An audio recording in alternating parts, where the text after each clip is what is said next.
So my background is I grew up on a council estate, not 100 miles away from here, and I knew a lot of people in my school who ended up in prison. One of my kind of key motivating practices, I suppose, for this work is to try to share the privileges that I've been lucky enough to enjoy in university. Working with prisoners is something quite close to my heart. I'm a specialist in applied theatre practices, and I've been working at Hope University now for 18 years. Over the years we've worked with lots of different community groups, and we've run a whole host of different projects. Where this work stems from, it's the work that we're currently doing in the prison. And we've got a big project that we both created called HMP to Hope. Really, that's where Gary and myself and some of our students often go into the prison, and we share that educational space. And one of the things we want to do for the men in the prison setting is to say, well, university is a real option for you on release or while you're incarcerated. So we have lots of different strand projects. So this was one particular project. We'd started working with the prisoners, and then COVID happened. But we couldn't teach the men face to face like we usually do.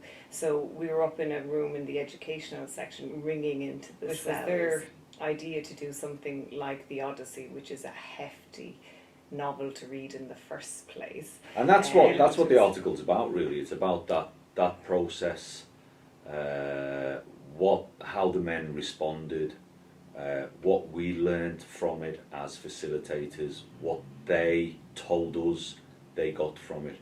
But the article ends, I think, rightly with a question, which is, it's not for us to say what they got from it. It's up to them to say that. So we wait for them to come to university to tell us. We didn't have that face-to-face contact with our undergraduate students. We didn't have face-to-face contact with the prisoners. So we brought those two worlds together. So in the book there's 24 chapters called books.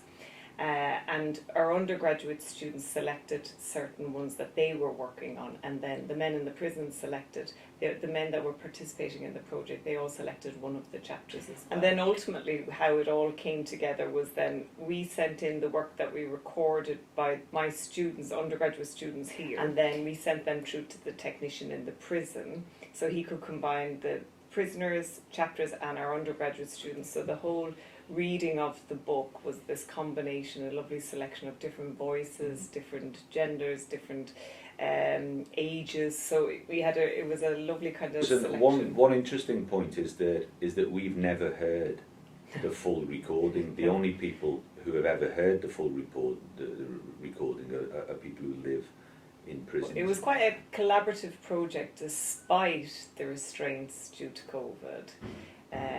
Yeah, and it was just trying to keep the men really engaged. They had a lot of time.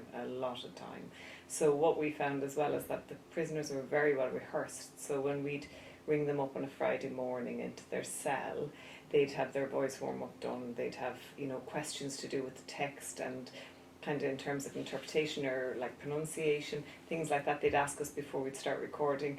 Where the undergraduate students weren't as kind of dedicated to that. They didn't do the homework. I suppose they didn't have. Did the homework. Men, and prisoners have time, a lot of time, so they're kind of like the challenge of doing something. And the course that we run there is voluntary, so the people who are on the course, they want to be on there, the whole they want to be but there. all the aim is like to, on so many different levels, is to demystify university, to say that this is, a facility that's available to you when you get released or while you're studying now or while you're incarcerated now.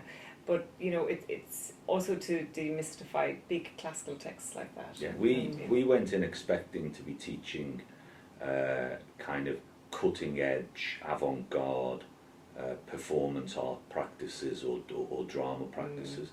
And we learned very quickly that was not what the men wanted. They wanted to know what they were missing out on in university, and they assumed that what that was the classics. I hope the impact of the article will first of all, for facilitators who have the opportunity or the desire to work with prisoners, that I would say go do it. It's quite intimidating initially, and I know I was quite intimidated. Prisons, by their very nature, are very intimidating spaces deliberately. But actually, when you get in there, there's a real hunger for knowledge we've found with the men we've been working with. There's a real respect as well, and a kind of curiosity. We've designed this project, HMP to Hope, of which Odyssey in the Airwaves is one part, in order to transform the way that education is delivered in prison settings. It's a project that will run at least another 4 years, we've calculated, and then we'll have a little breather and see what needs doing after that. But that's the impact we're hoping.